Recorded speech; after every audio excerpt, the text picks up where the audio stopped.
En télécommunication, il y a, si vous voulez, euh, un intérêt extrêmement particulier, très intéressant. Donc, pour les, si vous voulez, ce qu'on appelle le transport d'informations. D'accord? Et vous le savez très bien. Donc, aujourd'hui, par exemple, si je suis en connexion avec vous, c'est grâce à Internet. Vous êtes d'accord? Et l'Internet nécessite, si vous voulez, de plus en plus de ce qu'on appelle de débit numérique ou de vitesse numérique. La vitesse numérique, c'est tout simplement le nombre de bits, donc qui sont tout simplement les éléments fondamentaux de la transmission numérique. D'accord? Donc le nombre de bits par seconde. Alors, on va essayer, aujourd'hui, je vais essayer de vous faire un petit, je vais vous donner un petit, je vous envoie un petit support. Alors, on est à 99. Je ne sais pas si on va pouvoir. Bon, j'espère que ça va marcher. Donc, je reviens vers vous.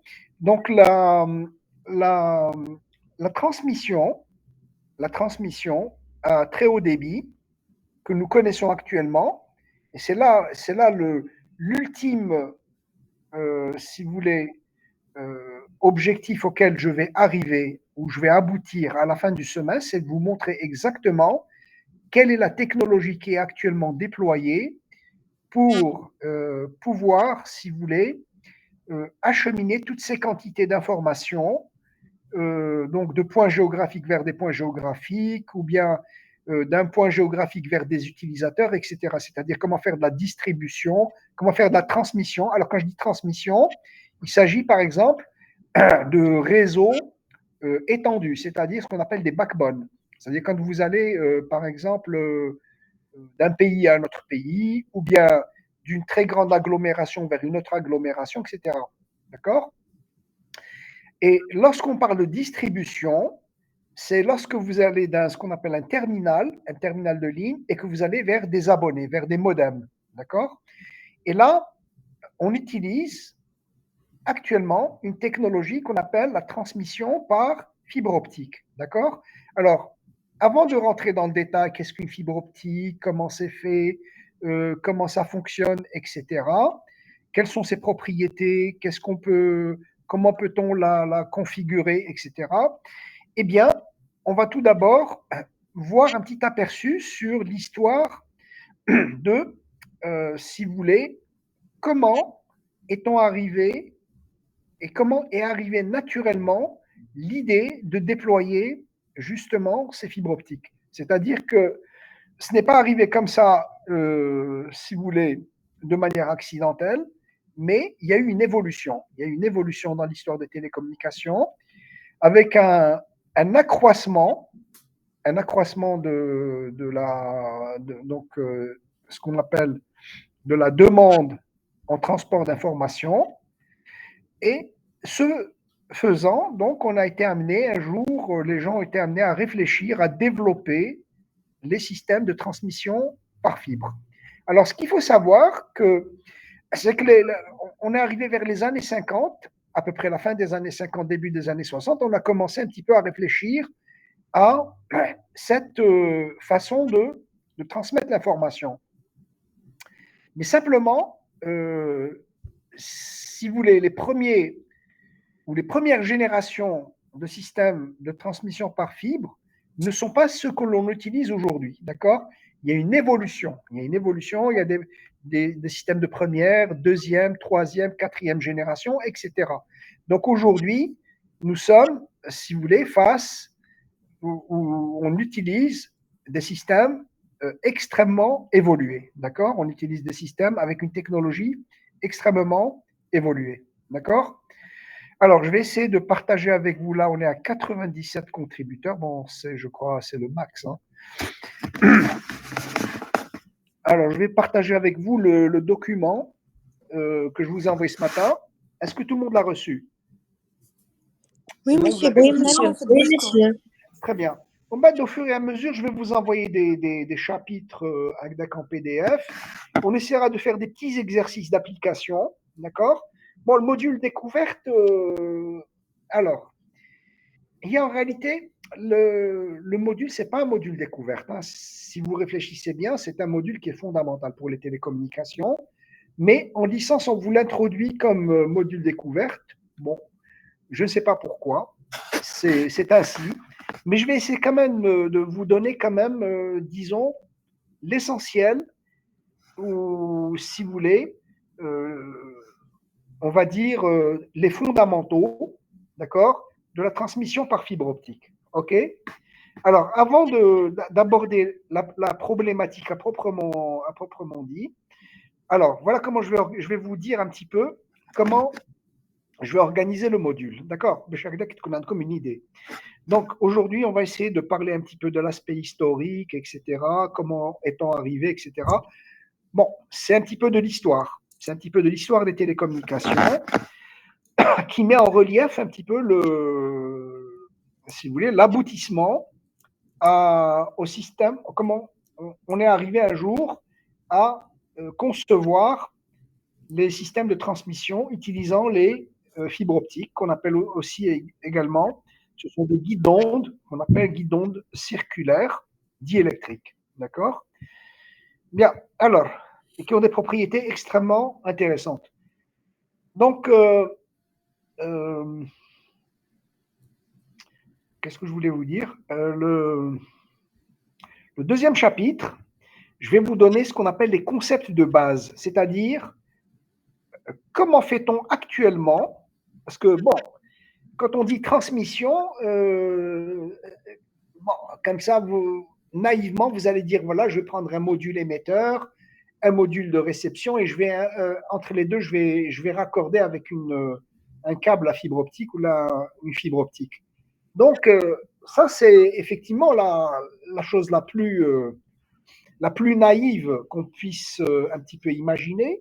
Mais en réalité, derrière tout cela se cache toute une organisation de la transmission de l'information. Comment fait-on? D'accord? Par exemple, là, je suis en train de parler. Donc, je suis en train de produire ce qu'on appelle un signal analogique. D'accord?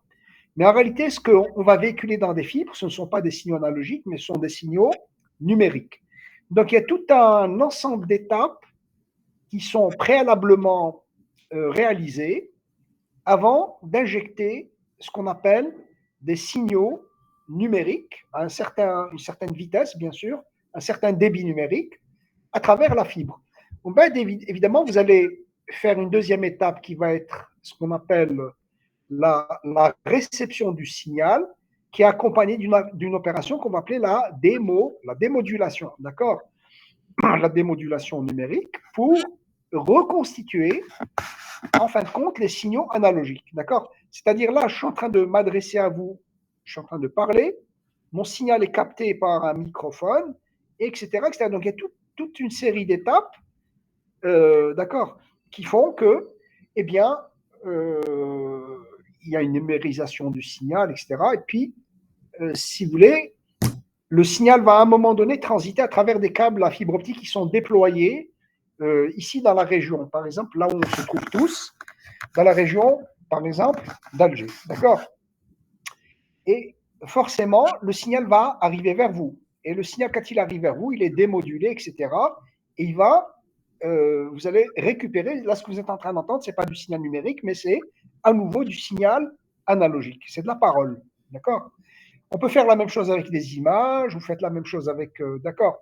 Donc, chapitre 2, je vais vous expliquer un petit peu tout le mécanisme avec les normes qu'on utilise aussi, parce qu'il y a des normes, c'est-à-dire qu'on ne travaille pas avec, si vous voulez, comme ça, je prends telle vitesse, ou là je prends tel truc parce que ça m'arrange. Non, tout est normalisé, d'accord? Parce que le transport d'informations est quelque chose qui, en réalité, n'est pas exclusif à une région géographique, c'est-à-dire à une ville ou à un pays, mais il va un petit peu concerner toute la planète. C'est-à-dire que vous pouvez tout aussi bien communiquer ici sur Alger entre 2 ou 3 personnes ou un groupe de personnes, mais vous êtes aussi amené à communiquer à l'international. Donc, il y a nécessité de tout mettre aux normes. D'accord? Il y a des normes de transmission qui sont si vous voulez, recommandé par l'Union internationale des télécoms, d'accord? Donc, qui est un organisme qui est rattaché aux Nations Unies. D'accord? Vous connaissez l'UITT, l'UIT, l'Union internationale des télécoms.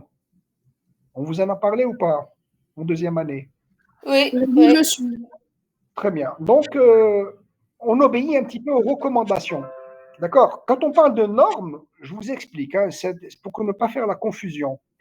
Quand on parle de normes, la norme, ça concerne un fabricant. D'accord? Tel fabricant ou tel autre fabricant, etc., ou tel industriel utilise des normes.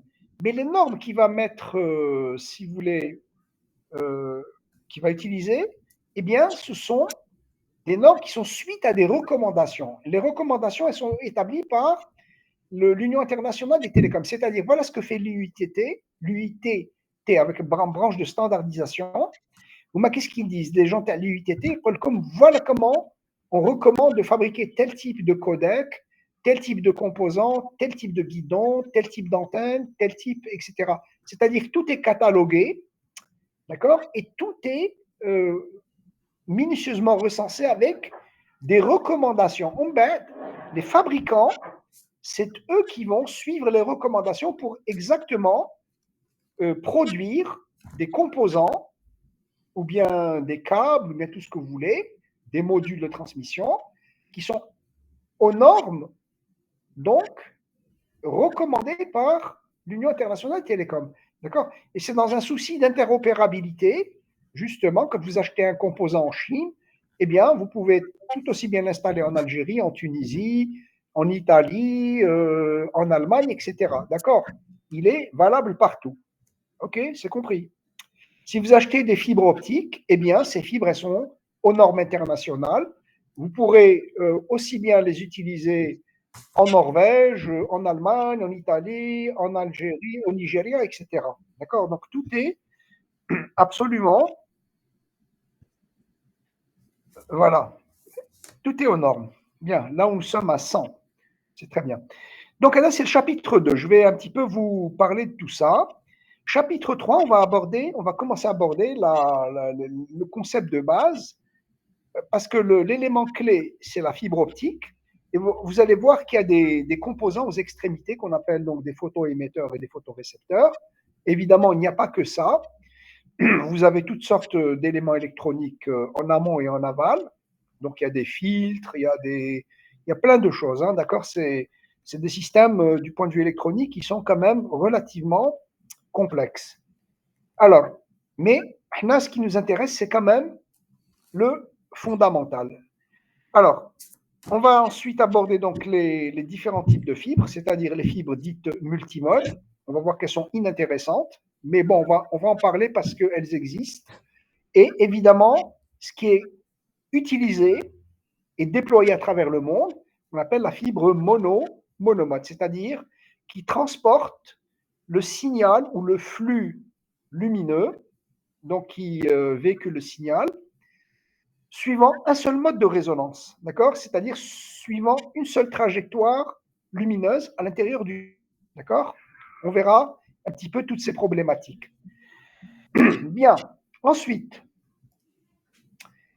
on étudiera bien évidemment, on verra un petit peu quelles sont les propriétés fondamentales, donc quels sont les paramètres pertinents dans la fibre monomode dont on doit tenir compte.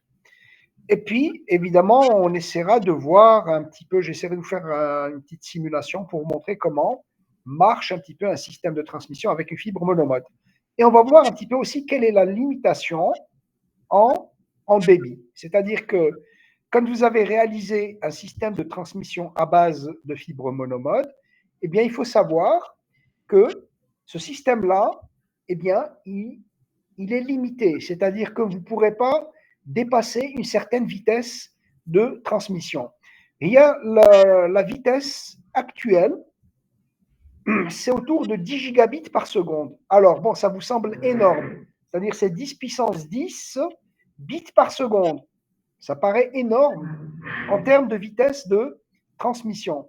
Mais en réalité, vu l'accroissement de demande de trafic à travers les réseaux donc déployés, il est bien évident que ça reste très insuffisant. D'accord? Alors, les gens se sont appliqués et ils ont essayé d'inventer une autre, en gardant le même, vous voyez, c'est-à-dire on a construit des réseaux à travers le monde, hein, parce que les réseaux, en fibre optique, ont un très gros avantage, comme c'est du verre, ils ont une durée de vie qui est intéressante. D'accord? C'est du verre, donc il ne s'oxyde pas, c'est pas comme le métal. Il est donc dans une gaine en plastique avec des matières, etc. En voilà, accepté. Voilà, on est à 100. Très bien. Alors, vous voyez, donc ça a l'avantage de vivre très longtemps. Ça a une durée de vie qui est relativement longue. D'accord? Et finalement, quand vous voulez augmenter, bon, vous essayez d'augmenter votre capacité ou vitesse de transmission, vous êtes à 10 gigas, vous montez à 40 gigas, et puis vous apercevez que ça ne répond plus. Le support ne répond plus. D'accord? On verra pourquoi. Il y a des raisons fondamentales à cela. Ça ne répond pas. Alors vous êtes embêté. Qu'est-ce que vous allez faire? Si vous voulez passer de 10 à 40, vous augmentez la vitesse, ça ne marche plus. Qu'êtes-vous obligé de faire? Est-ce que vous allez encore à nouveau déployer des câbles de fibre? La réponse est non. C'est complètement anti-économique, anti tout ce qu'on veut. C'est complètement ça. Ce n'est pas la bonne méthode. D'accord? C'est une mauvaise méthode. D'accord? Alors, les gens ont inventé un système qu'on appelle le multiplexage ou le mélange de longueurs d'onde. On va mélanger des signaux, d'accord, de différentes longueurs d'onde avec une architecture bien précise, je vous en parlerai le moment venu. Et évidemment, l'avantage, c'est que, eh bien, chaque signal est indépendant du signal voisin. C'est-à-dire, si vous prenez, par exemple, je vous donne un exemple, si vous envoyez 8 signaux, 8, eh bien, les 8 sont indépendants les uns des autres. Si chaque signal transporte 10 gigabits par seconde, quel va être le débit globalement transporté sur la même fibre? Ben, c'est facile. C'est 10 multiplié par 8, ce qui nous donne 80 gigabits par seconde. D'accord? Et donc, actuellement, c'est la technique qui est utilisée. C'est-à-dire que les réseaux actuels, les nouvelles générations, n'utilisent plus du tout des systèmes avec une seule, qu'on appelle longueur d'onde pour la transmission, mais vous avez ce qu'on appelle des systèmes multiplexés, d'accord? Ou multi-longueurs d'onde, ok? Et typiquement, on arrive jusqu'à 400, on peut envoyer jusqu'à 400 longueurs d'onde différentes simultanément dans une fibre. D'accord? Mais je vous montrerai exactement comment on fait, parce que ça ne se fait pas comme ça avec des hasard, on prend des longueurs d'onde. Non, il y a des précautions à prendre, et évidemment, on doit faire très attention à la façon de faire. Alors, si j'envoie par exemple 400 longueurs d'onde que je vais appeler, dorénavant, je vais appeler ça 400 canaux. C'est-à-dire chaque longueur d'onde, donc il me transporte un signal modulé à 10 gigabits par seconde, eh bien, va constituer pour moi un canal. D'accord? Je vais appeler ça un canal. Eh bien, si vous en avez 400 à 10 gigas, ça vous fait un débit de combien, s'il vous plaît? Qui peut me répondre? 400 fois 10, ça fait combien? 4 Tera. Ça fait 4 terabits par seconde. Très bien. Et là, actuellement, on fait très largement de la transmission au terabit par seconde. Bon, je ne fais un mot clair. Alors, le terabit par seconde, vous n'allez pas l'utiliser pour aller par exemple, d'un terminal dans un quartier, le modem pour venir vers votre modem. D'accord? C'est complètement insensé. Là, vous allez recevoir uniquement une longueur d'onde. D'accord? Donc, dans le réseau d'accès, vous allez recevoir exclusivement une seule longueur d'onde. D'accord? Par contre, sur quel type de réseau on peut utiliser, par exemple, les terabits par seconde? Eh bien, sur les réseaux internationaux, d'accord? C'est-à-dire les grosses autoroutes d'information, c'est-à-dire, par exemple, un câble à fibre optique qui va d'Alger vers Palma de Majorque, donc qui est un nœud international, d'accord, sur la grande dorsale terrestre. Donc, vous voyez, là, je peux effectivement utiliser ce qu'on appelle de la transmission par fibre dans le domaine dans le domaine du terabit par seconde. D'accord? Là, c'est tout à fait indiqué. C'est compris. Si vous fonctionnez en boucle urbaine, par exemple, vous réalisez un réseau urbain ou métropolitain avec une boucle, eh bien, là aussi, on ne va pas utiliser le terabit par seconde, on va peut-être faire du 80, du 100 gigabits par seconde, tout dépend. Donc, tout dépend de. D'accord? Il y a une étude qui est faite au départ pour voir à peu près quels sont les besoins sur une boucle, par exemple. Quand je dis une boucle, je peux vous donner un exemple. Par exemple, je vais faire une boucle entre Ben Aknoun, Bir Morad Raïs, on va dire USAND, et puis je vais remonter vers Berkhadem, etc. Je fais une idée. D'accord, les réseaux urbains sont des boucles avec des nœuds. Et les nœuds sont interconnectés entre, si vous voulez, entre différentes boucles. Donc, le trafic se fait si vous voulez, de boucle en boucle. D'accord? Dans les réseaux urbains. Donc là, tout dépend. Vous pouvez avoir besoin uniquement de 160 gigas, maximum 320 gigas, mais vous n'êtes pas obligé d'aller au terabit par seconde. D'accord? Donc, il y a si vous voulez, dans cette méthode-là, il y a une certaine flexibilité. Il y a une certaine flexibilité qui vous permet si vous voulez, d'acheminer les données que vous voulez.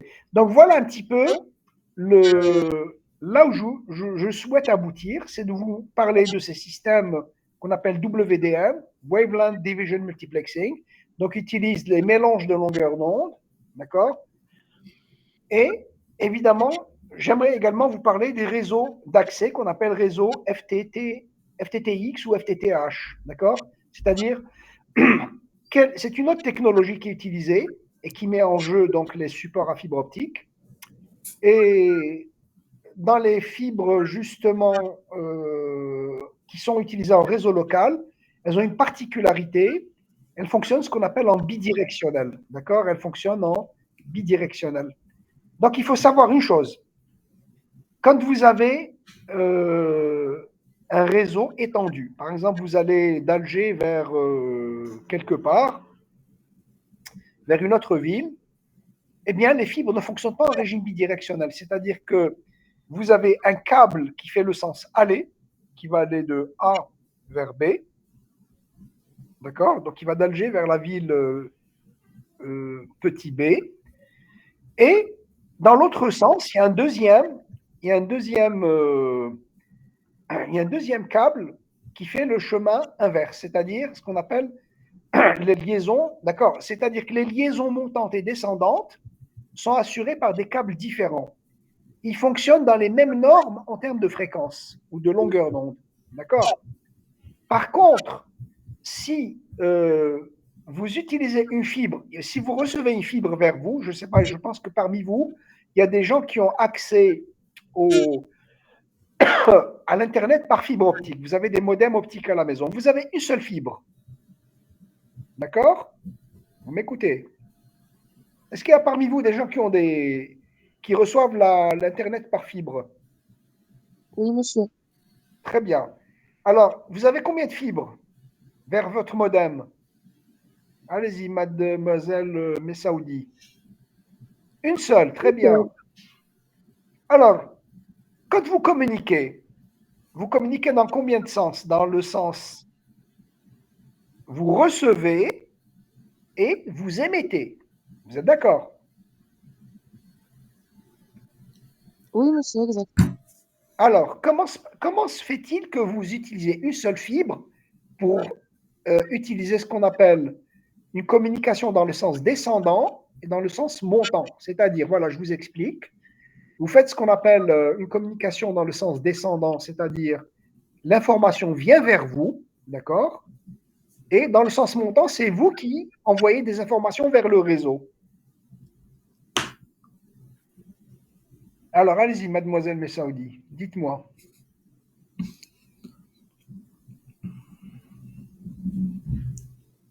Avez-vous une idée? Eh bien, la réponse est très simple. La fibre fonctionne en régime bidirectionnel. C'est-à-dire, il y a un transport d'informations dans le sens qu'on appelle le terminal de ligne qui vient vers vous, vers votre modem. Au même modem TAC, vous allez communiquer dans le sens montant vers le terminal de ligne. D'accord? C'est vu. Mais simplement, on utilise deux. Il peut y avoir, quand vous envoyez des ondes, ça vous l'avez fait en cours d'électromagnétisme, si vous envoyez des ondes dans les sens opposés l'une par rapport à l'autre, il va se produire un phénomène qu'on appelle des interférences. D'accord? Alors, il y a interférence si les deux ondes sont à la même longueur d'onde. D'accord? Vous me suivez? Alors, par contre, si j'utilise des longueurs d'onde différentes, à ce moment-là, il n'y a aucun risque. Les phénomènes d'interférence ne peuvent plus exister. Ils existent que si et seulement si les longueurs d'onde des deux ondes qui vont l'une vers l'autre sont les mêmes. Si les longueurs d'onde sont différentes, eh bien, il n'y a pas de risque. Donc, qu'est-ce qu'on fait? Généralement, on utilise deux fréquences ou deux longueurs d'onde différentes dans le sens montant et descendant. On utilise ce qu'on appelle une longueur d'onde à 1 micromètre 55 dans l'infrarouge pour la liaison descendante, c'est-à-dire le signal que vous recevez, il va être véhiculé à une fréquence infrarouge d'1 micromètre 55, et lorsque vous communiquez, vous, vers le terminal, eh bien, vous êtes sur une fréquence infrarouge à 1 micromètre 300, d'accord? 1,3 micromètre. D'accord? C'est compris? Et ça permet d'utiliser de manière rationnelle les supports de transmission. On ne va pas vous mettre une paire de fibres pour communiquer. C'est complètement anti tout ce qu'on veut. Hein? D'accord? C'est vu? Donc, je vous parlerai un petit peu de l'architecture de ces réseaux, comment on fait, etc., etc. Quelles sont un petit peu les techniques utilisées pour justement aboutir à cela. Et je pense qu'on aura déjà une bonne, si vous voulez, un bon aperçu de tout ce qu'on peut faire avec ce système. D'accord? Donc, il combine l'électronique et la lumière. Donc, je vais maintenant passer au partage. Je vais ouvrir le document que je vous ai envoyé ce matin.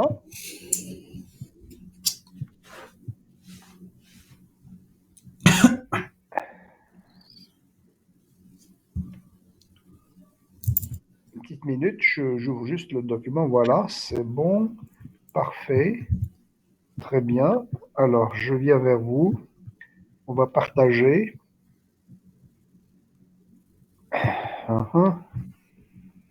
Alors, fenêtre. Il n'y a pas un truc qui est ouvert là. Tout l'écran. Non. Fenêtre. Et pourtant, je l'ai ouvert. Ah, le voilà. Très bien. Partager. Est-ce que vous avez le partage? C'est bon? Oui, Vous l'avez? sûr. Très bien. Donc, je vais essayer de rapidement balayer. En réalité, c'est un document que j'ai trouvé dans un ouvrage anglo-saxon qui est très intéressant. Donc voilà, l'auteur, c'est c'est un Indien qui est à l'université de Rochester à New York, aux États-Unis, et qui a écrit un livre extrêmement intéressant sur les télécommunications par fibre optique. D'accord? Je crois qu'il est disponible au niveau de la bibliothèque. Hein? D'accord? Le livre et l'ouvrage, il y a un exemplaire qui est au niveau de la bibliothèque. Donc, bon, j'ai traduit un petit peu les quelques premières pages, le préambule de son ouvrage, donc de l'anglais vers le français, pour que vous puissiez un petit peu donc assimiler. Donc, voilà. voilà, on va le balayer rapidement et on va essayer de faire ressortir un petit peu l'intérêt. Donc, historiquement, comment est-on arrivé justement à, si vous voulez, comment les systèmes de transmission par fibre ont-ils vu le jour? D'accord? Donc, c'est ça un petit peu la finalité. Donc, c'est bien, bon, il n'y a plus de demande d'autorisation de participer. Alors, donc, c'est quoi un système de communication? Donc, de manière générale, eh bien, c'est un système qui permet tout simplement une transmission des informations d'un point géographique vers un autre point géographique, d'accord, qui peuvent être séparés de quelques mètres, c'est-à-dire vous pouvez être juste à quelques mètres de distance, quand vous pouvez être à des milliers de kilomètres, d'accord, c'est-à-dire sur des continents complètement différents, d'accord. Alors, les systèmes de communication par fibre, donc, utilisent les ondes lumineuses, d'accord. Alors, il faut savoir que les ondes lumineuses, euh, du point de vue de longueur d'onde, sont dans le domaine micrométrique. Donc, les ondes visibles, c'est entre 0,4 et 0,8 micromètres, d'accord. Donc, entre le violet et le rouge. Et évidemment, au-delà, nous avons de l'infrarouge. Donc, au-delà de 0,8, nous avons de l'infrarouge. Et en dessous de 0,4, nous avons de l'ultraviolet. Donc, les fibres optiques, généralement, on va le voir dans les prochains chapitres, fonctionnent avec de la lumière infrarouge. D'accord? C'est le meilleur comportement de la fibre est obtenu, en termes d'atténuation, bien sûr, on le verra, dans les fréquences infrarouges. C'est là où elles fonctionnent le mieux. Dans le domaine visible, elles fonctionnent, mais elles sont très peu performantes. C'est-à-dire les performances TAM, elles sont complètement désastreuses. D'accord. Alors, typiquement, lorsque vous êtes dans le domaine micrométrique, en termes d'ondes électromagnétiques, eh bien, les fréquences sont de l'ordre de 10 puissance 14 Hertz. C'est très facile à calculer. Si vous prenez par exemple une lumière qui a 0,5 micromètres, eh bien, vous essayez de calculer la fréquence F ou la nu, on appelle nu, c'est le N grec. Eh bien, la fréquence, c'est tout simplement C sur lambda. Donc, c'est 3 10 puissance 8 sur 0,6 10 puissance moins 6. Eh bien, ça vous donne, sur 0,5 10 puissance moins 6, pardon, eh bien, c'est facile, ça va vous donner 6 10 puissance 14 Hertz. C'est-à-dire, c'est 600 Terahertz. Ce sont des fréquences extrêmement élevées. D'accord. Les fréquences de radiation électromagnétique, d'accord, dans le domaine que l'on va utiliser, dans les ondes lumineuses. Alors, quand je dis lumière, ce n'est pas exclusivement la lumière visible. Hein. Ça peut être de la lumière infrarouge ou ultraviolette. Hein, d'accord. Bon, le domaine ultraviolet, on ne l'utilise pas du tout parce que les verres absorbent directement en surface l'ultraviolet. Ils ne passent pas. Les ondes visibles, on va voir que c'est très mauvais pour la transmission. Par contre, l'infrarouge a des propriétés extrêmement intéressantes. On le verra au fur et à mesure de l'avancement du cours. D'accord. Donc, on va manipuler des fréquences très élevées. OK. Ce qui n'est pas le cas, par exemple, des systèmes classiques qui utilisaient, par exemple, la radioélectricité ou bien les micro-ondes, etc. Donc, les systèmes à fibre optique, qu'on appelle aussi systèmes à ondes lumineuses, donc, peuvent être distingués, par exemple, des systèmes micro-ondes, dont quelles sont les fréquences micro-ondes que vous utilisez? Est-ce que vous avez fait un cours sur les micro-ondes? Non, vous allez le faire en master.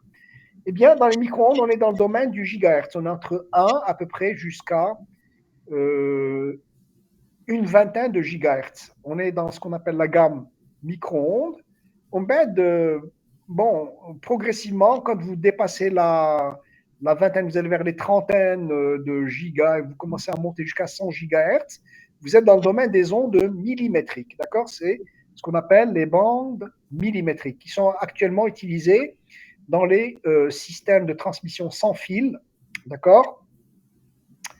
Bon, typiquement, par exemple, pour les stations de transmission, tu as la téléphonie mobile.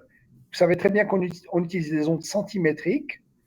Et là, on va aller graduellement vers les ondes millimétriques parce qu'il va y avoir une demande en termes d'accroissement de débit binaire. D'accord? Donc, à chaque fois que vous voulez augmenter votre débit aussi, vous êtes obligé de faire appel à des fréquences de rayonnement qui sont élevées. D'accord? On ne peut pas moduler, faire une modulation à haute fréquence sur une onde dont la fréquence est très basse. D'accord? Ça ne marche pas. Il faut le savoir. Bien. Alors,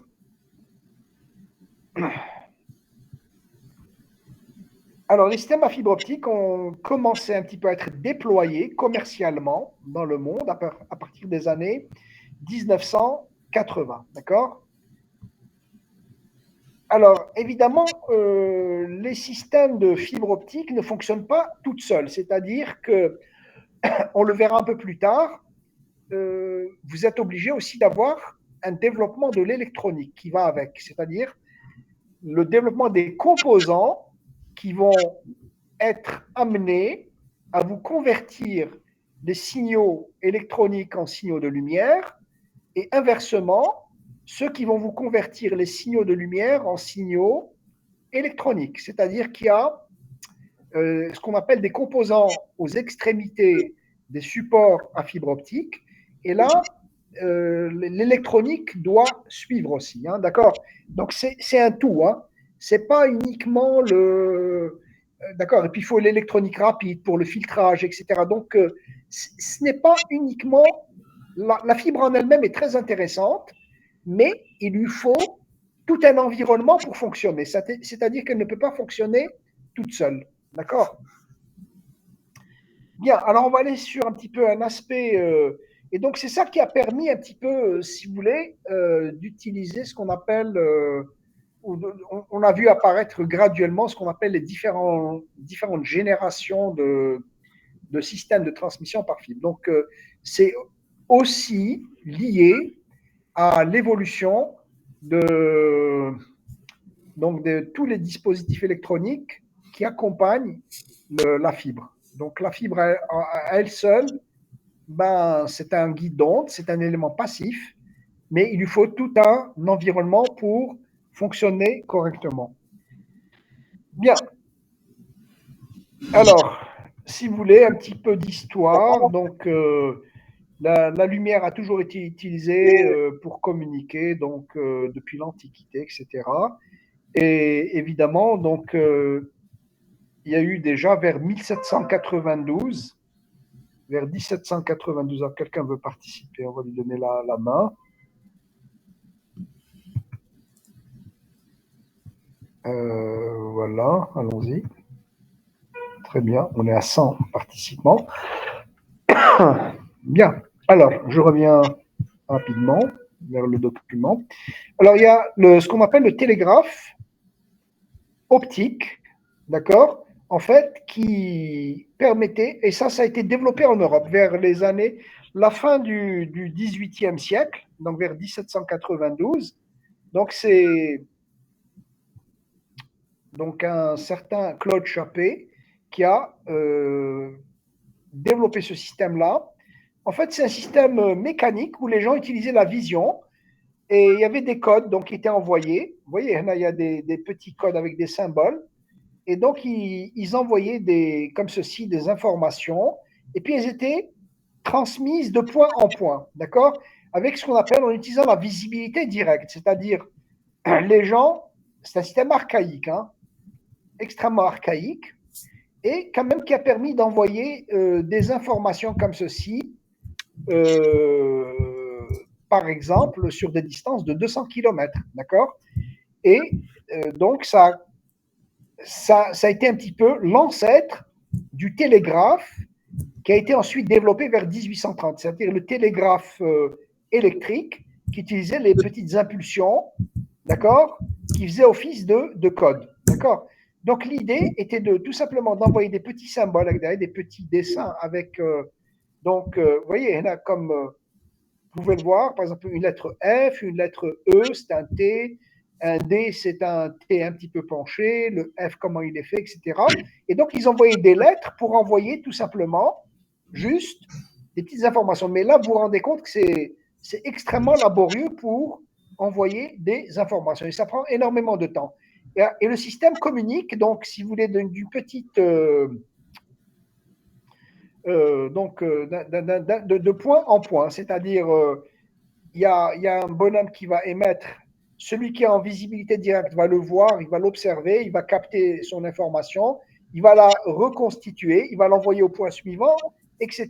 Vous voyez un petit peu, jusqu'à atteindre par exemple des centaines de kilomètres. Bon, ça a été un petit peu une technique qui a été mise au point vers 1792. Vers 1830, évidemment, est arrivée la télégraphie, donc, qui utilise tout simplement l'électricité et non pas la lumière, telle que l'a fait Claude Chappé vers 1792. D'accord? Donc, dans le premier, si vous voulez, dispositif optomécanique du XVIIIe siècle, donc ils ont à peu près, ils envoyaient une petite information, donc on va dire une information, c'est un bit, chaque seconde, d'accord? Et là, vers 1830, bon, avec la télégraphie, donc le débit binaire est un petit peu monté. Donc on est monté à 10 bits par seconde en utilisant le fameux télégraphe, donc qui envoyait des petites impulsions électriques. Et les petites impulsions, il fallait les décoder, donc qui correspondaient à des messages. Et là, évidemment, l'avantage avec l'électricité, et vous le savez très bien, c'est qu'on peut aller quand même très loin. On peut aller sur des centaines ou des milliers de kilomètres. Mais ça reste quand même limité en termes de, le télégraphe reste limité en termes de, si vous voulez, de débit d'information. Voilà. Mais ensuite est venue évidemment une invention majeure qui a pratiquement vécu un siècle, c'est ce qu'on appelle le téléphone analogique, d'accord? Le téléphone analogique, donc, qui a été inventé par Graham Bell, donc aux États-Unis, vers 1876, et donc qui a eu qui a vécu pratiquement un siècle. Et vous savez très bien, bon, je ne sais pas si vous avez déjà vu comment se faisait par exemple la commutation, etc.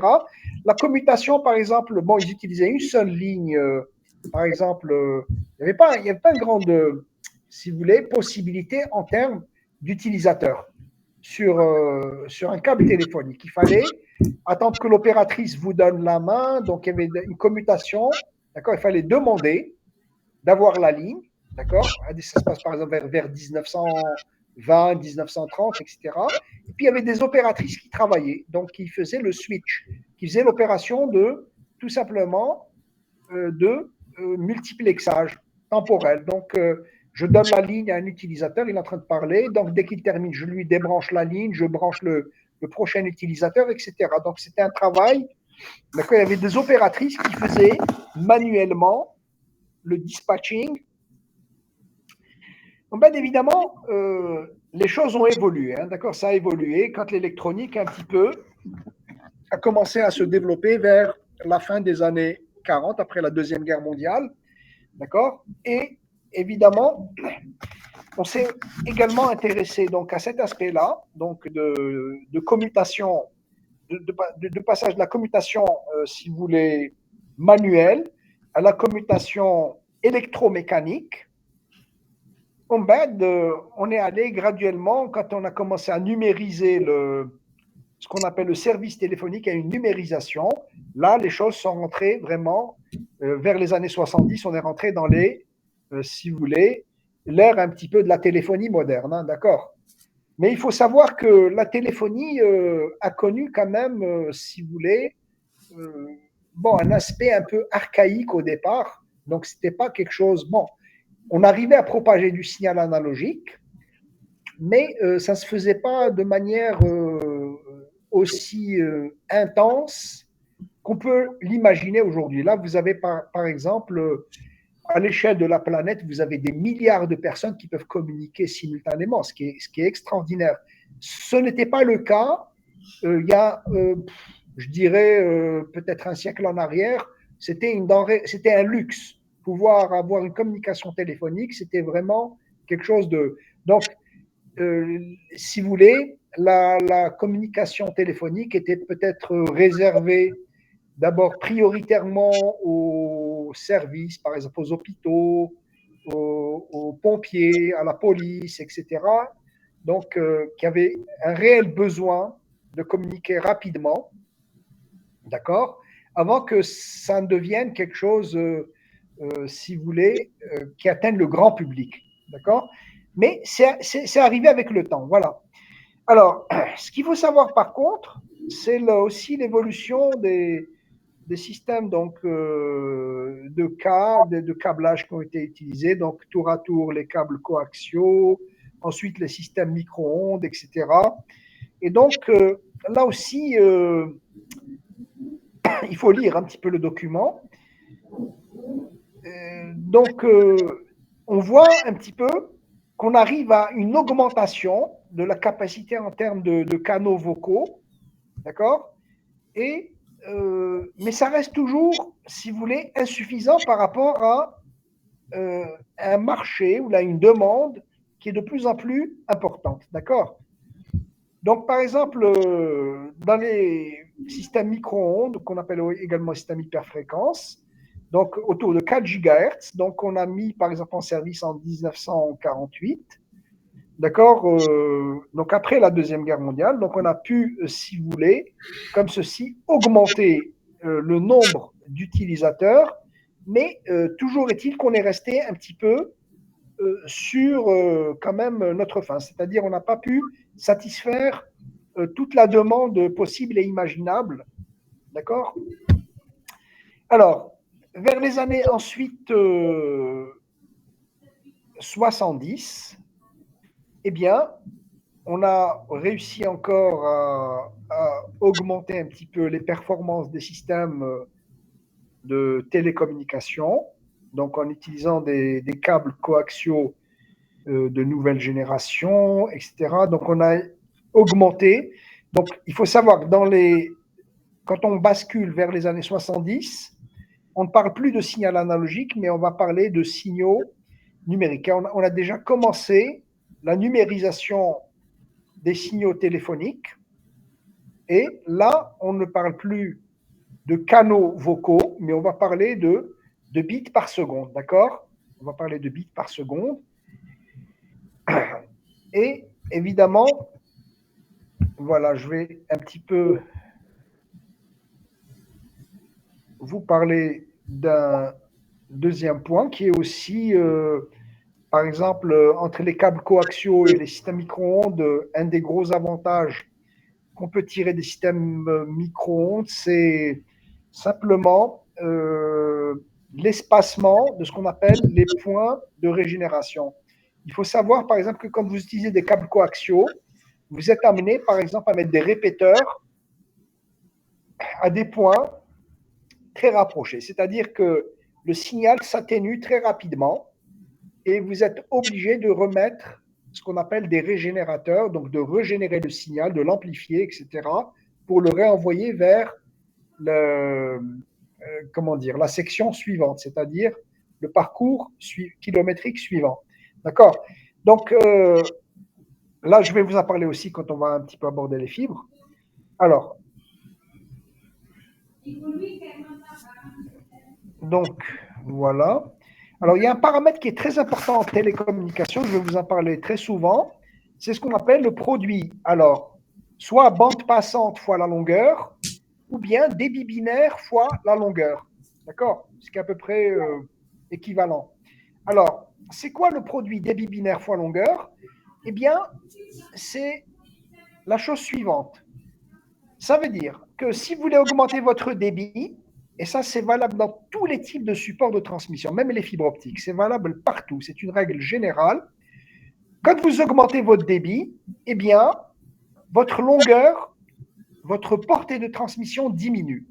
D'accord. Et en général, les gens ont réussi à démontrer que le produit débit binaire fois longueur est égal à une constante pour un type de support donné.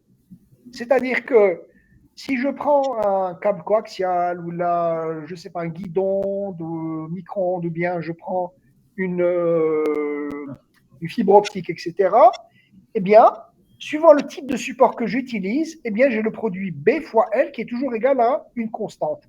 évidemment, pour les fibres optiques, le produit B fois L est très élevé. D'accord?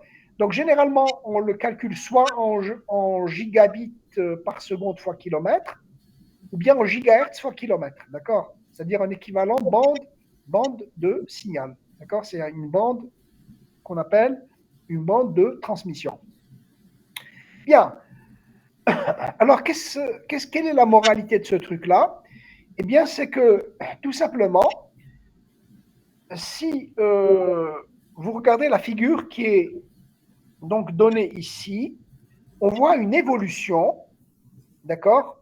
J'ai un petit peu trop zoomé. Je vais remettre le zoom un petit peu. Voilà, 100%. Mais 125, c'est bien. Voilà. Ça va, la figure, elle est bien visible. Voilà. Alors, vous remarquez, regardez, vous avez. Ça, c'est. J'aime bien cette courbe parce qu'elle vous retrace un petit peu un historique. D'accord? Donc, de 1850 jusqu'à à peu près les années 2000. OK?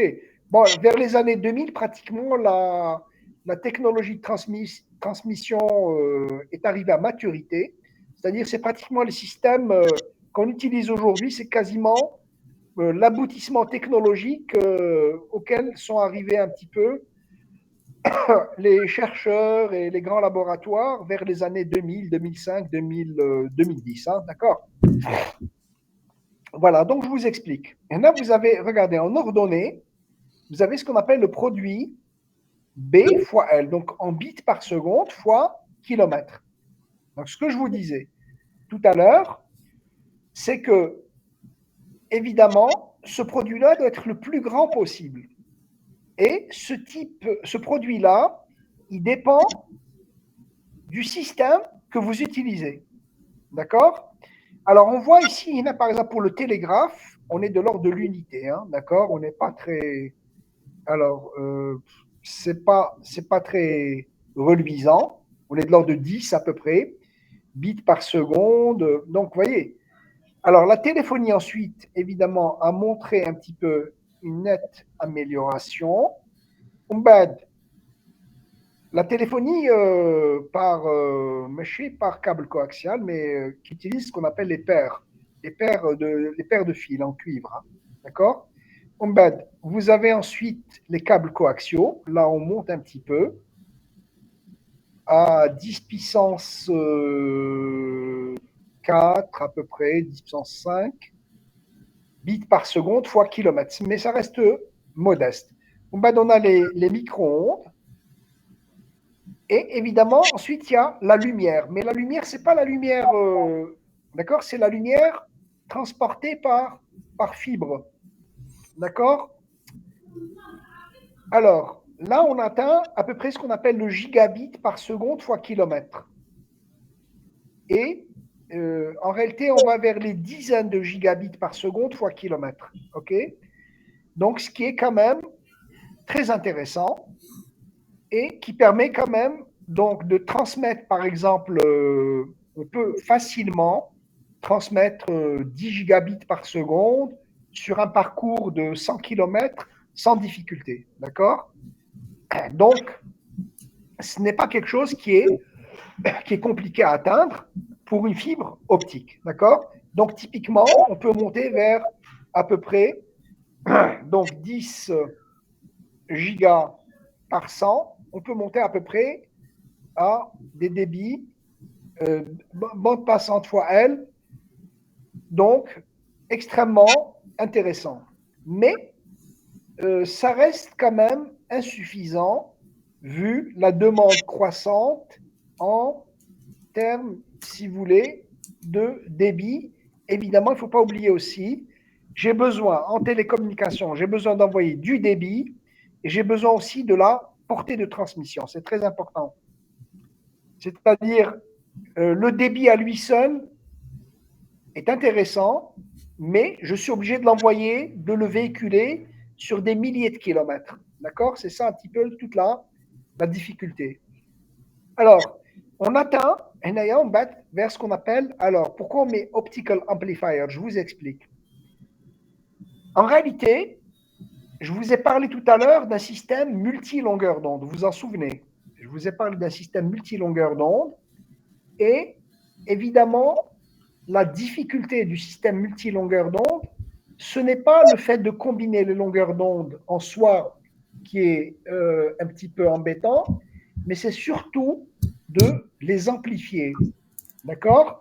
Alors, historiquement, au départ, quand on utilisait une fibre avec une seule longueur d'onde, bah, quand vous atteignez à peu près le point kilométrique qu'on va appeler par exemple 90 km ou la 100 km, vous êtes obligé d'amplifier le signal parce que le signal il est complètement affaibli et vous êtes obligé de le remettre en forme. Alors, je reviens un petit peu vers vous.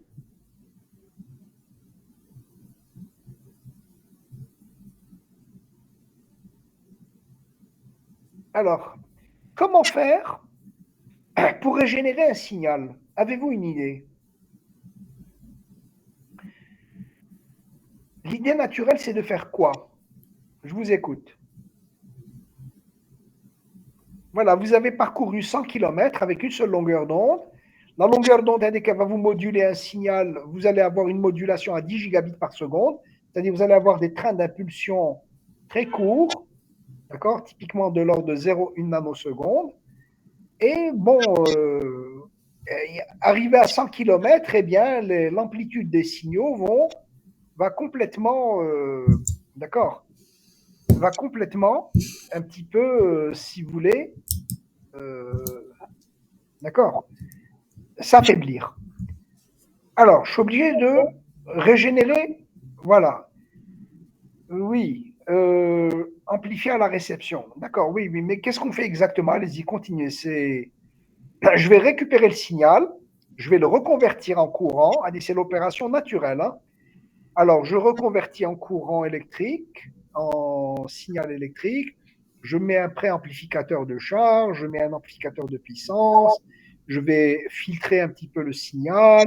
Je vais le remettre en forme, le resynchroniser. Il y a toute une électronique qu'il faut faire. D'accord? C'est très lourd.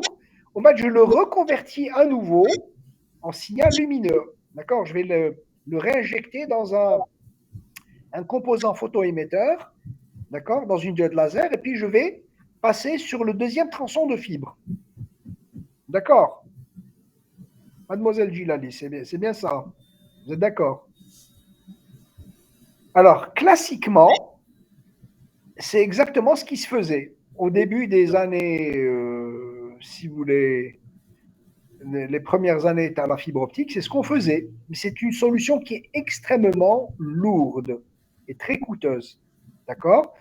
Vers le début des années 90, entre les années 90 et les années 2000, nous avons inventé, très exactement, ce qu'on appelle l'amplificateur optique, c'est-à-dire le signal, je ne vais pas le réceptionner, mais je vais injecter ce qu'on appelle le signal dans une fibre dopée. C'est une fibre dopée, d'accord, avec des terres rares. Et là, on va utiliser une terre rare, un élément chimique qu'on appelle l'herbium, d'accord. L'herbium, c'est lui qui va amplifier la lumière par un effet qu'on appelle l'effet laser. D'accord? On va utiliser l'effet laser dans une fibre dopée avec une terre rare. L'effet laser, qu'est-ce qu'il fait? Le laser, c'est quoi? C'est un amplificateur de lumière. Le mot laser veut dire light amplification. D'accord? Le mot laser veut dire light, lumière, amplification. C'est un amplificateur de lumière. Donc, évidemment, chaque longueur d'onde a besoin, si vous voulez, de l'atome qui est apte à l'amplifier. C'est-à-dire, tous les atomes n'amplifient pas la même lumière. Il y a des atomes qui peuvent amplifier de la lumière rouge, d'autres qui peuvent. D'accord? Là, typiquement, c'est l'herbium, c'est l'atome d'herbium qui est capable d'amplifier la lumière autour de 1 micromètre 5. D'accord? Et il a la possibilité d'amplifier un grand nombre de longueurs d'onde autour de 1 micron 5. Vous voyez un petit peu? Et là, on a justement réglé un très très grand problème. Un très grand problème. On élimine complètement l'électronique. On utilise ce qu'on appelle l'effet laser dans les fibres dopées à l'herbium. D'accord? Et ça, c'est un gain qui est énorme en termes, si vous voulez, de débit, parce que là, au départ, les gens ils se sont dit voilà, je vais envoyer 4 longueurs d'onde différentes, je vais les amplifier, etc. Mais c'est très lourd à faire, c'est extrêmement compliqué. Par contre, si vous en envoyez, par exemple, si vous en envoyez 80 ou la 100 en même temps, vous n'avez plus aucune difficulté à partir du moment où vous allez utiliser une fibre dopée, d'accord? En utilisant l'effet laser.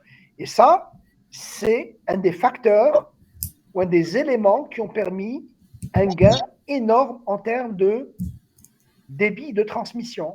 D'accord? Et là, ça monte, hein, on monte très haut. Hein. Vous voyez, on dépasse les 10 puissance 15 bits par seconde, fois kilomètre, etc. Donc la courbe ne fait que monter. Pourquoi elle va monter? Parce que, je vous ai dit tout à l'heure, au départ, l'idée naturelle, c'est de dire ah ben, j'ai une longueur d'onde avec 10 gigas, je vais en envoyer 4, donc je vais avoir 40 gigas, j'en envoie 8, je vais avoir 80, mais finalement, on peut aller très loin. On peut monter à des centaines de longueurs d'onde simultanées. D'accord? On peut en engager un grand nombre, comme ceci, à travers les pipes à fibre optique. D'accord? C'est compris. Et ça, plus vous allez engager de ce qu'on appelle d'ondes porteuses, on appelle ça une onde porteuse. D'accord? Plus vous allez engager d'ondes porteuses et plus vous allez augmenter, accroître votre débit de transmission, ce que je vous ai dit tout à l'heure. D'accord? Donc rapidement, je vais essayer d'aller un peu plus loin. Donc voilà un petit peu pour l'évolution. Là, on est pratiquement, ça c'est la préhistoire, d'accord? Avec le télégraphe optique, on va de télégraphe électrique, etc. Et là, on est dans les systèmes à fibre optique, c'est les autoroutes de l'information, d'accord? Donc, du télégraphe optique qui utilisait un petit peu les trucs archaïques pour écrire des symboles, jusqu'aux autoroutes de l'information. OK? Bien. Alors, un petit mot sur la nécessité de l'introduction de la fibre comme support de transmission en télécommunication. Donc, c'est à peu près vers la deuxième moitié du XXe siècle, donc après la fin de la Deuxième Guerre mondiale, si vous voulez. Donc, c'est une étape cruciale hein, dans l'histoire. Il faut savoir qu'il y a une dynamique extraordinaire vers le début des années 50, parce que bon, le monde est sorti d'une guerre atroce, qui est la Deuxième Guerre mondiale, et les gens ont commencé à construire ou à reconstruire. Il y a des pays qui ont été totalement rasés, etc. Et évidemment, quand vous rentrez dans une dynamique de construction, de reconstruction, etc., vous avez besoin de développer vos systèmes de communication ou de télécommunication. D'accord? Et évidemment, on s'est aperçu un petit peu que les supports traditionnels qui étaient utilisés devenaient complètement un petit peu obsolètes. Donc, on a commencé à développer, surtout dans les grands laboratoires américains. Il y a eu d'abord l'invention du laser, donc qui est un élément clé dans la technologie de télécommunication, vers 1960. Bien évidemment, on s'est un petit peu concentré sur le développement non pas d'un laser classique tel que vous les imaginez, vous les voyez dans les films, etc., mais vers un composant semi-conducteur qu'on appelle une diode laser. C'est-à-dire, on a inventé un tout petit composant électronique, donc qui utilise un semi-conducteur et qui développe de la lumière laser. Et c'est justement ces composants-là qui ont été utilisés pour commencer un petit peu à attaquer les fibres optiques. D'accord? Donc ces composants-là ont vu le jour à peu près vers les années début 70. D'accord? Au même moment que l'avènement un petit peu des premières fibres. D'accord? Mais il faut savoir que les premières fibres avaient de très mauvaises propriétés, c'est-à-dire elles n'étaient pas optimisées. Il y avait des pertes qui étaient énormes en décibels par kilomètre de fibre. D'accord? C'est énorme. 1000 dB par kilomètre, c'est énorme. D'accord?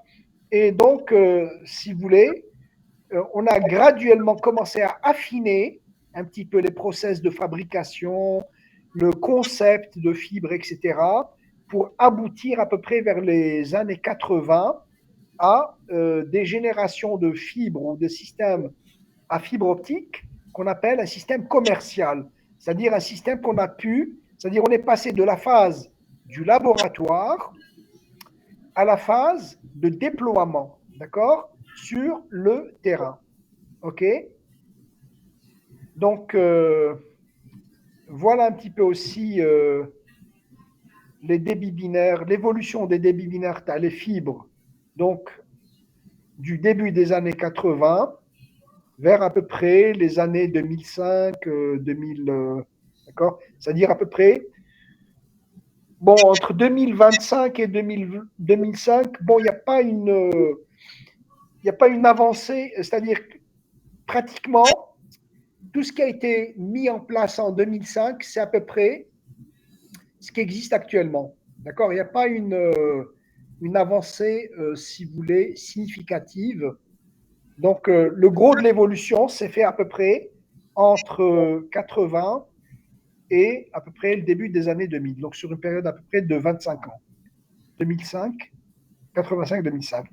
Donc là, vous avez un petit peu la performance en laboratoire en termes de débit. Et puis là, vous avez les supports, si vous voulez, ou les systèmes qui sont mis en service. Donc, ce qu'on appelle un système commercial.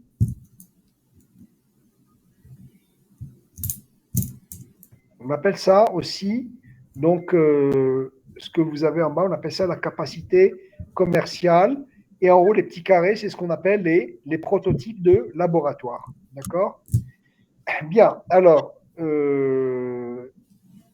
donc le changement, après à peu près les années 92, ce que je vous disais tout à l'heure, est dû à l'avènement donc, de la technologie WDM qui n'a pu être rendu possible que grâce à l'introduction des amplificateurs à fibres utilisant l'effet laser. D'accord?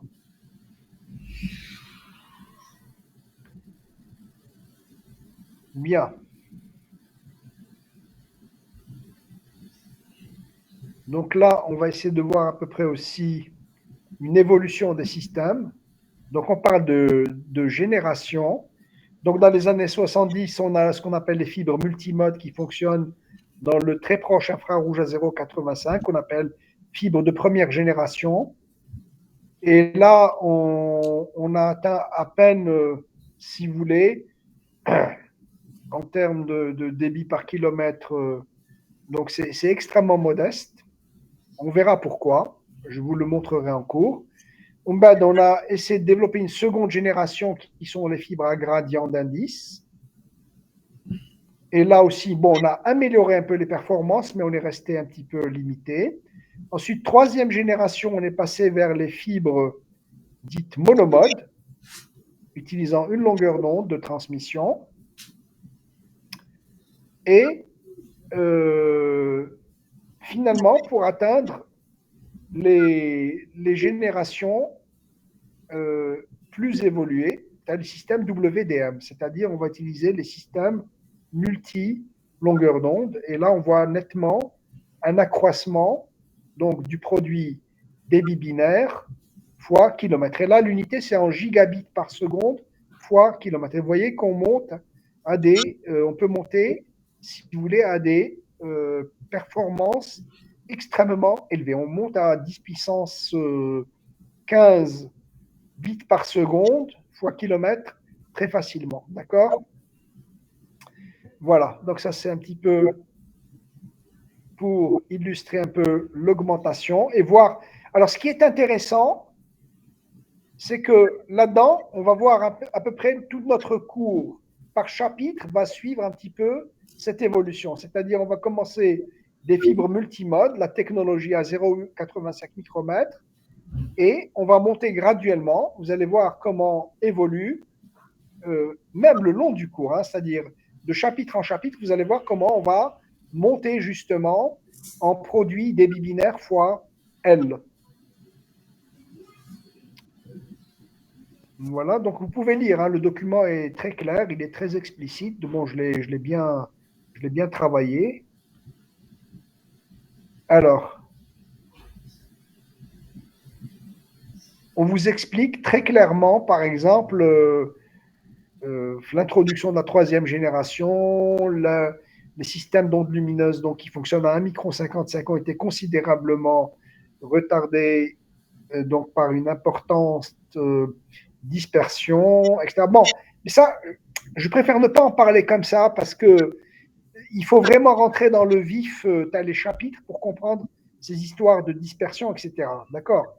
C'est-à-dire, on ne peut pas comme ça se targuer directement, donner des explications sans avoir abordé le sujet en soi. Mais pour le moment, j'essaie juste de vous montrer que effectivement, il y a une évolution, c'est-à-dire que nous avons, si vous voulez, plusieurs générations, et donc la quatrième, c'est celle qui utilise donc les systèmes donc, qui a à peu près démarré vers les années 92 et donc qui a mis en jeu la technologie WDM, qui veut dire Wavelength Division Multiplexing, en réalité qui est un mélange de longueurs d'onde qui sont envoyées simultanément dans un pipe, dans une fibre optique, d'accord, et donc qui a entraîné donc pratiquement un doublement de la capacité tous les 6 mois, d'accord. Donc, on est monté en cadence de manière spectaculaire, d'accord. Mais évidemment, il faut savoir que en 1992, il y a eu l'invention, la 90 très exactement, il y a eu l'invention de l'effet laser dans la fibre, ce qu'on appelle le laser à fibre optique utilisant les terres rares. C'est ça qui a permis donc de se débarrasser de l'amplificateur électronique et d'introduire l'amplificateur optique. D'accord. Donc maintenant, actuellement, on ne parle plus de. Bon, l'électronique, on est obligé de. Si vous voulez, on ne peut pas s'en passer parce que l'électronique, c'est un petit peu l'interface entre nous, utilisateurs, et les réseaux. D'accord.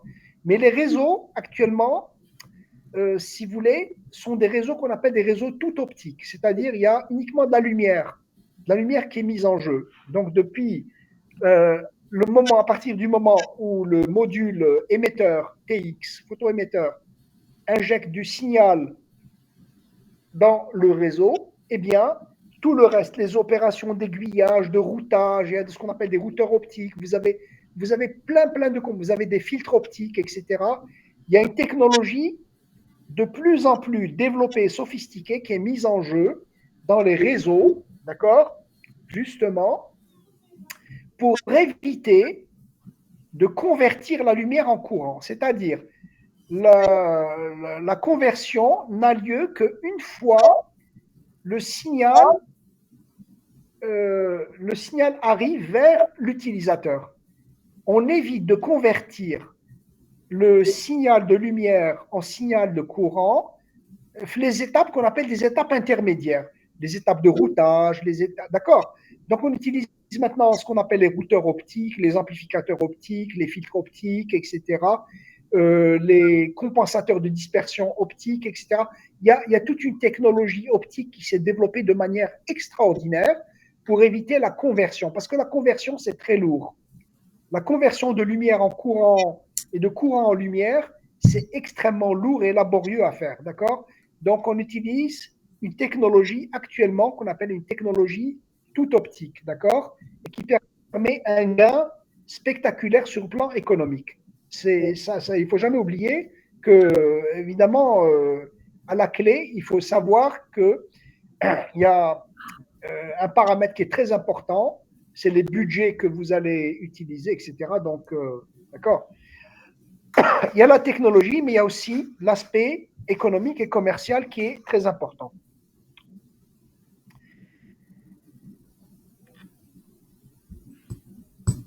Donc voilà, vous avez un petit peu des données comme ça pour illustrer un petit peu les performances de ces systèmes de quatrième génération. Et là, vous avez une petite cartographie du monde d'accord? Et vous avez notamment ce qu'on appelle le réseau sous-marin international. Donc là, c'est une cartographie dans les années 2000, d'accord? Vous avez le câble transatlantique qui va donc de l'Amérique du Nord vers l'Europe, dont une partie va vers la Méditerranée, le canal de Suez, et qui va vers l'Asie.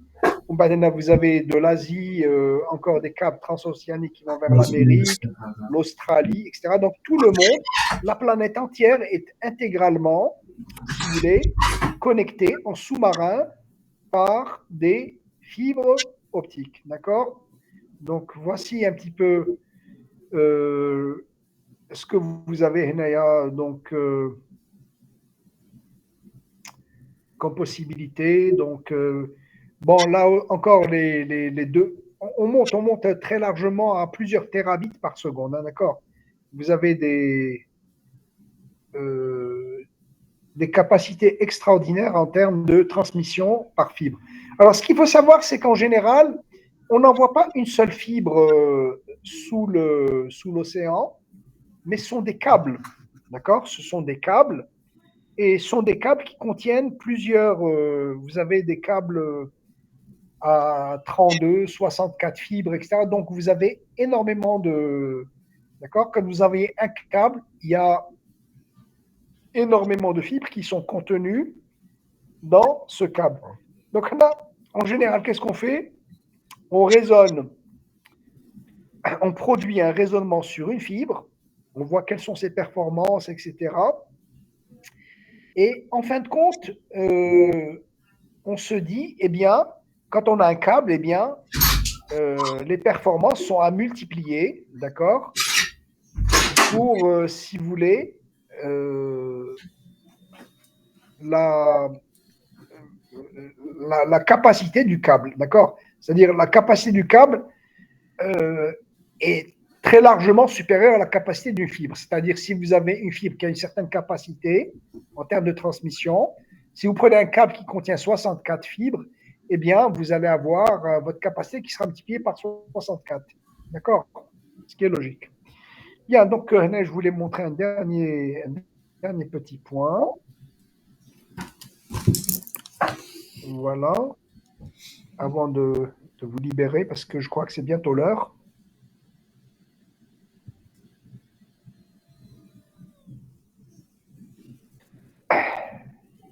Oui, allez-y, je viens d'apercevoir. Allez-y, mais parlez parce que si vous envoyez des messages, qu'est-ce qui envoie une question? Gilles, attendez voir.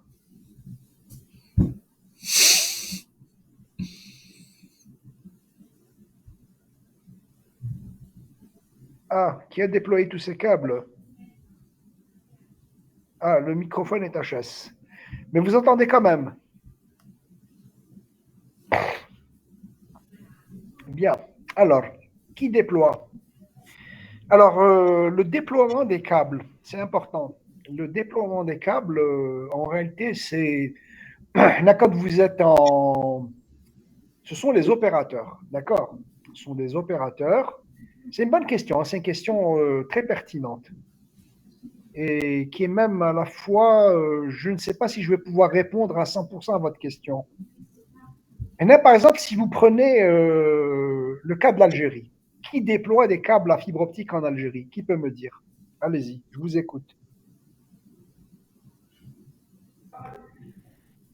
Ben, c'est une question.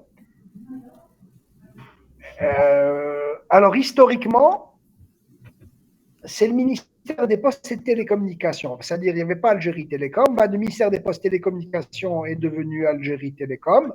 Algérie Télécom, donc, est propriétaire du réseau fixe. D'accord? Ce qu'on appelle le réseau grand public. Mais il y a aussi des gens ou des grandes compagnies qui ont aussi leur réseau de câbles de transmission. Vous avez la Sonelgaz. La Sonelgaz a un réseau de transmission qui est déployé à l'échelle nationale. Elle a un réseau fibre optique.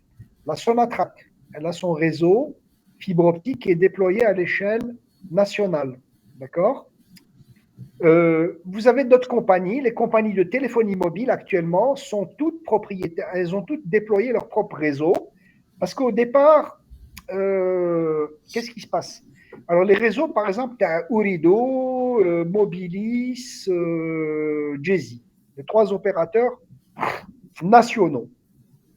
Fonctionner, si vous voulez, alors en réseau local, c'est-à-dire quand ils viennent vers vous, vers votre téléphone portable, vous êtes en liaison radio. D'accord? C'est des liaisons radio. Par contre, si les stations communiquent entre elles, elles utilisaient des faisceaux hertziens. Et là, évidemment, comme les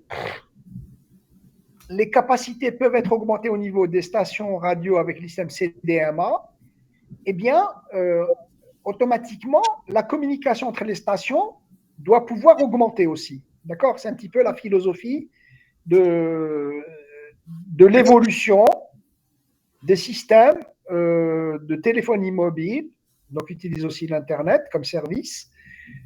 Donc, pour aller par exemple de la troisième à la quatrième génération, et on bat de la quatrième génération, donc qui est considérée comme une génération à très long temps d'évolution, qu'on appelle 4G LTE, Long Time Evolution, et pour aller finalement vers les systèmes de cinquième génération.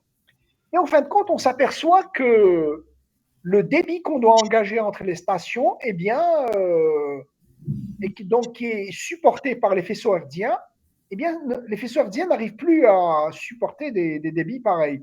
Donc, qu'est-ce que les opérateurs ont décidé de faire? Eh bien, ils ont décidé de déployer des réseaux à fibre optique entre leurs différentes stations.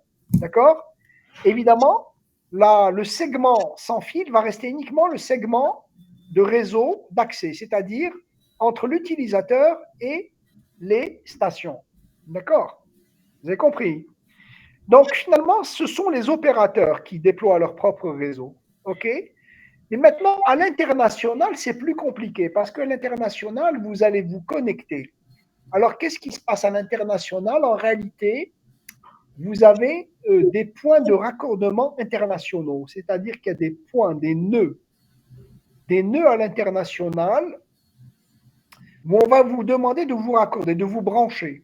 Donc, par exemple, l'Algérie est connectée sur plusieurs nœuds internationaux. Elle est connectée sur le nœud en Espagne, on est connecté sur Valence, on est connecté sur Palma de Majorque, on est connecté sur Marseille et on est connecté sur la Sardaigne en Italie, etc. Donc, vous voyez, il y a plusieurs points.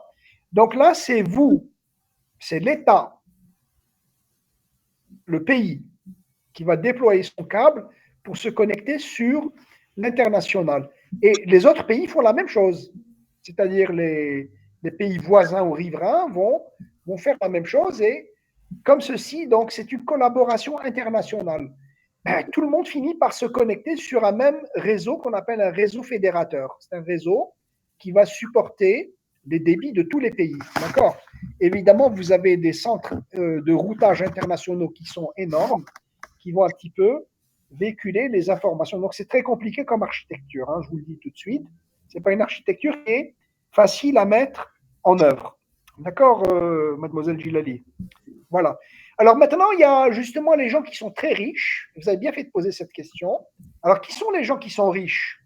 Ce sont par exemple les gens à Google qui ont pratiquement des budgets comparables à ceux de pays. Alors, il faut savoir que Google maintenant est en train de déployer son propre réseau transatlantique. Il est en train de, d'accord? Ils sont en train de se payer leur propre réseau. Donc, ça devient des réseaux, si vous voulez, quelque part privés. OK. Donc, ils pourront, comme ceci, parce que c'est un petit peu comme les data centers dans lesquels vous hébergez les données numériques. À qui appartiennent-ils? C'est une bonne question. Certains appartiennent à peut-être des pays, mais d'autres appartiennent à des compagnies privées. D'accord? C'est eux qui, par exemple, Google, il a ses propres data centers à travers le monde pour héberger toutes les données numériques qui sont un petit peu, d'accord, qui migrent vers ces serveurs ou bien, d'accord. Et donc, c'est très compliqué. C'est compliqué tout ceci. D'accord? C'est compliqué et complexe à la fois. Et là-dedans, il y a beaucoup d'aspects. Il n'y a pas que la technologie. Il y a la technologie, il y a plein d'autres choses. Donc, avez-vous d'autres questions? Donc, elle a juste la dernière page, je vous ai un petit peu parlé, mais je vais reprendre ça un peu plus tard. C'était juste pour vous montrer, Barkenaya, le domaine de fonctionnement. Je voulais vous montrer quelque chose d'intéressant. Alors, c'est les bandes de fréquence ou de longueur d'onde qui sont utilisées dans les systèmes WDM. Donc, vous avez juste en longueur d'onde, vous avez un axe qui est gradué de 0,7, 0,8, 0,9 jusqu'à 2 micromètres. D'accord? Vous avez une fenêtre 1 qu'on appelle la fenêtre de télécommunication, donc qui a été utilisée par la première génération de fibres. D'accord? Là, vous avez évidemment vers 1 micron 3 et 1 micron 5, donc les fenêtres qui sont actuellement utilisées dans l'infrarouge. Et notamment, vous avez la fenêtre 3 qui est très intéressante, qui contient plusieurs petites bandes qu'on appelle la bande S, la bande C, la bande L et la bande U. Alors C, c'est comme conventionnel, S comme short, L comme long et U comme ultra ou la large, si vous voulez, large plutôt, et U comme ultra large. D'accord?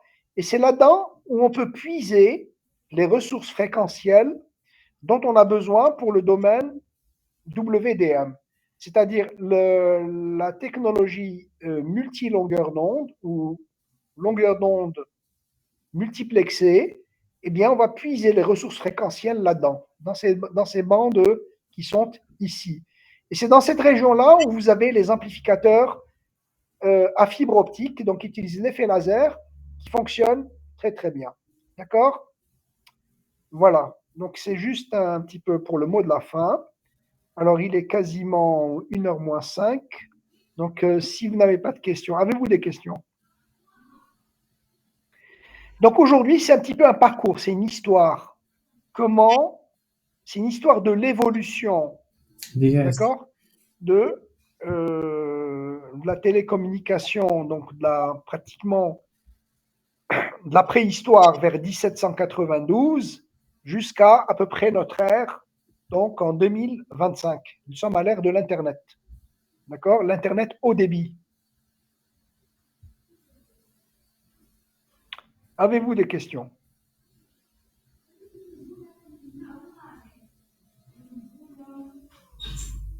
C'est bon? Pas de questions? Bien, donc Non, je monsieur. vous en... Oui, oui, mais Saoudi, je vous écoute. Non, pas de question, merci, monsieur. Très bien. Donc on va essayer de faire une séance la semaine prochaine. J'espère que je vais utiliser un système un peu plus évolué que celui de... Mais apparemment aujourd'hui, ça va. On a réussi à caser tout le monde, hein. Donc ça a relativement bien marché sur Google Meet. Donc, ah oui, pardon, j'ai oublié. Donc samedi prochain, je vais voir si je peux permuter avec lui, parce que nous avons, et comme je suis un petit peu impliqué dans le concours du doctorat, il y a un concours du doctorat qui doit avoir lieu samedi prochain. Donc je serai à l'université. Bon, ça ne m'empêche pas de faire mon cours en ligne, hein, je vous le dis tout de suite. Mais à 13h, je serai déjà sur les salles d'examen. Donc, je vais essayer de devancer mon cours. Soit vous le faire le matin à 8h, ou là, je vais m'entendre avec M. Chitroub. Je vais essayer de le faire entre 9h et 11h. 9h30 et 11h, pardon. D'accord? Voilà. Donc, s'il n'y a pas de questions, donc, je vais vous laisser.